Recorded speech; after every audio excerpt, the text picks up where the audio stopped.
Gli investigatori considerano l'operazione una delle più importanti mai avvenute in Europa. Si stima che l'ingente quantità di cocaina, 4,3 tonnellate, sia stata pagata a circa 96 milioni di euro dai gruppi criminali acquirenti, ma che, rivenduta al dettaglio, avrebbe fruttato almeno 240 milioni.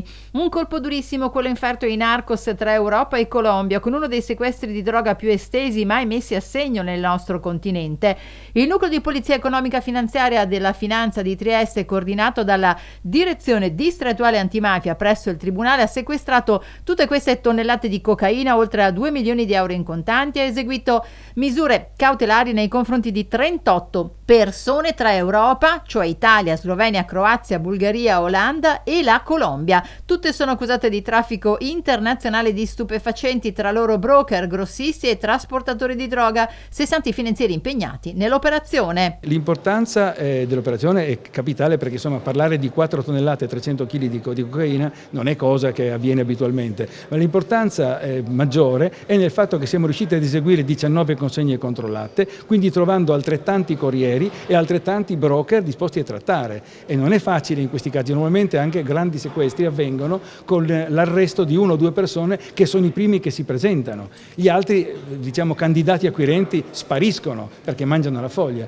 Qui noi siamo riusciti a tenere il gioco, diciamo, chiamando gioco un'operazione giudiziaria di altissima professionalità, fino alla 19ª consegna. L'attività di indagine è iniziata più di un anno fa con la collaborazione della magistratura italiana, della polizia colombiana assieme all'agenzia statunitense Homeland Security Investigations.